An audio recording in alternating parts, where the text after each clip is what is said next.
క్రీస్తునందు ప్రియమైన దేవుని వాళ్ళరా, బాగున్నారా? దేవుని మహాకృపలో మనం అందరం బాగున్నాం. మీరును బాగున్నారని తలుస్తూ ఉన్నాను.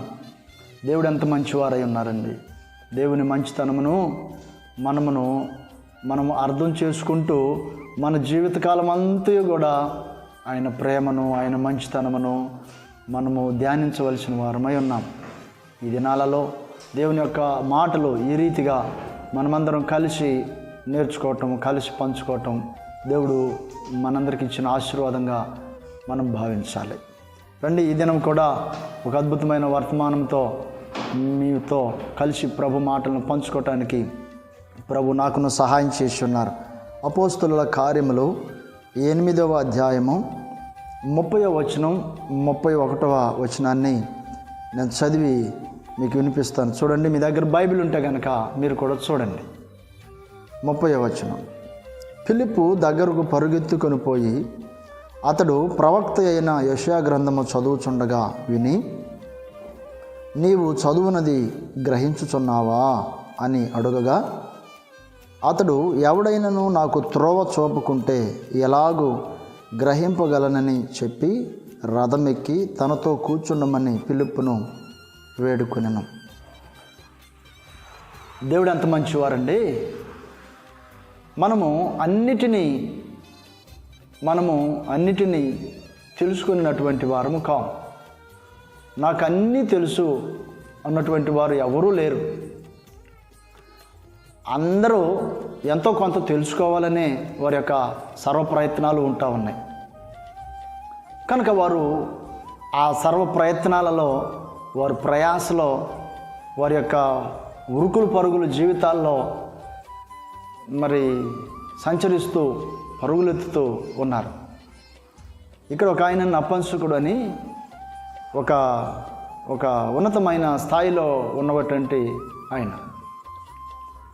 ఒక ఆర్థిక శాఖ మంత్రి. ఆయన గ్రంథాన్ని చదువుతున్నాడు, బైబిల్ చదువుతున్నాడు. చదువుతుంటే దైవజనుడు అపోస్తలుడు ఫిలిప్పు అతనితో అంటాడు, నువ్వు చదువుతున్నది నువ్వు గ్రహిస్తున్నావా? ప్రియమైన దేవుని వాళ్ళరా, నేను ఈ సమయంలో మిమ్మల్ని ఒక మాట అడుగుతున్నాను. మీరు గ్రహిస్తున్నారా? మీరు చదువుతున్నది గ్రహిస్తున్నారా? యవనస్తులైతే వారిని అడుగుతున్నారు, మీరు చదువుతున్నది మీరు గ్రహిస్తున్నారా? ఇప్పుడు ఇంకొక మాట అండి, ఇప్పుడు చదివిన పాఠాలని గ్రహించలేకపోతే ఒకానొక టైంలో మరి ఎగ్జామ్స్ వస్తుంది, ఆన్సర్ ఎలా రాస్తారు? గ్రహిస్తేనే కదా, దాన్ని గుర్తుపెట్టుకుంటేనే కదా. అవును కదా. చిన్న బిడ్డలు, యవనస్తులు వారందరూ వారి యొక్క చదువుల రంగంలో గ్రహింపు కనుక లేకపోతే చాలా మరి పోగొట్టుకునే వారుగా ఉంటారు కదా. ప్రియమైన దేవుని వాళ్ళరా, ఒక మాట చెప్పదలిచి ఉన్నాను. జీవిస్తున్న జీవితం గ్రహింపు ఉండాలి. చదువుతున్న చదువులో గ్రహింపు ఉండాలి. అలాగనే దేవుని గురించిన గ్రహింపు కూడా ఉండాలి. ఏదైతేనేం కాదు. ఇప్పుడు మనము ఆహారం తీసుకునేటప్పుడు ఆహారం తీసుకుంటూ ఉంటుంటాం, గ్రహింపు కలిగి తినవలసిన వాటిని తీసుకుంటూ ఉంటాం, తినకూడని పక్కన పెడతా ఉంటాం కదా. ఆ గ్రహింపు లేకపోతే కొంతమంది ఉంటారు చూడండి, వారికి మతి స్థిమితం లేక మరి పాపం వారు చాలా దయనీయమైన పరిస్థితిలో ఉండి మొత్తం అలాగా కలిపేసుకొని తినేసేసేవారుగా ఉంటారు. మరి గ్రహింపు కలిగిన వారైతే తినవలసినవి వేరు చేస్తారు, తినకూడని పక్కన పెడతారు కదా. ఏమండి, ఈ దేవుడు చాలా మంచి దేవుడు అండి. నీవు జీవించు జీవిత విధానం నీకు గ్రహింపు కావాలి అంటూ ఉన్నాడు.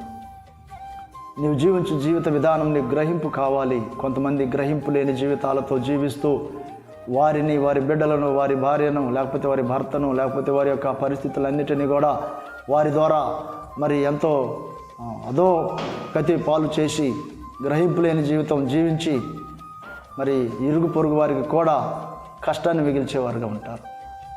గ్రహింపు కావాలి. ఈ దేవుడు ప్రేమ కలిగిన దేవుడు, గ్రహింపు శక్తినిచ్చే దేవుడు. ఈ దేవుడు ఎంతో ఉన్నతమైన దేవుడు.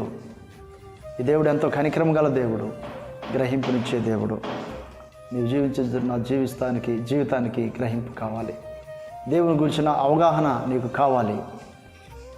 మరి అడుగుతావా దేవుని యొక్క సహాయమును? నాతో కలిసి ఒక చిన్న ప్రార్థన చేయగలుగుతావా? దేవుడు నీకు దీవెనను ఆశీర్వాదమును ఇవ్వాలని దేవుడు కోరుకుంటూ ఉన్నాడు. దేవుడు నీకు నెమ్మదిని, సంతోష సమాధానములను, దేవుడు నీకు సమృద్ధిని, దేవుడు నీకు స్వస్థతను ఇవ్వాలని దేవుడు కోరుకుంటూ ఉన్నాడు. మరి దేవుడు నీకు జ్ఞానాన్ని ఇవ్వాలని కోరుకుంటూ ఉన్నాడు. మరి దేవుని యొక్క మాటలను గ్రహిస్తున్నావా? ఏదో మత సంబంధమైన ప్రచారం అనుకుంటున్నావా? కానే కాదు. ఈ దేవుడు చాలా మంచి దేవుడు. ఒక చిన్న ప్రార్థన చేద్దామా? ప్రేమ కలిగిన తండ్రి, దయగల ఉన్నతమైన దేవా, మీకు వందనాలు, స్తోత్రాలు నాయన. మీరు ఎంత మంచి దేవుడు తండ్రి. మీ మాటలు ఎందరైతే మీ బిడ్డల దగ్గరికి మీరు తీసుకొని వెళ్ళి ఉన్నారో గ్రహించుటకు వారికి సహాయం చేయండి. మీ గొప్ప కార్యం వారి హృదయాల్లో జరిగించండి. మరి భవిష్యత్తుని దీవించండి. బలహీనులుగా ఉన్న వారైతే స్వస్థపరచండి. దేని కొరకైతే ఎదురు చూస్తున్నారో అది మీ చిత్తానుసారం ఎందుకు ఉన్నట్లుగా కృప చూపండి. మేలు చేసి కాపాడు, తోడైన నడిపించమని, ఈ దినపు ప్రయాణాలు, పనులు, ప్రయత్నాలను దీవించమని నజరేయుడైన యేసయ్య పరిశుద్ధ నామములో అడిగి వేడుకొంచున్నాం తండ్రి. ఆమేన్. మన తండ్రి అయిన దేవుని ప్రేమ, మన రక్షకుడైన యేసుక్రీస్తు ప్రభువు వారి కృప, పరిశుద్ధాత్మ దేవుని సన్నిధి సహవాసం మనకందరికీ తోడై ఉండి నడిపించును గాక. ఆమేన్. God bless you.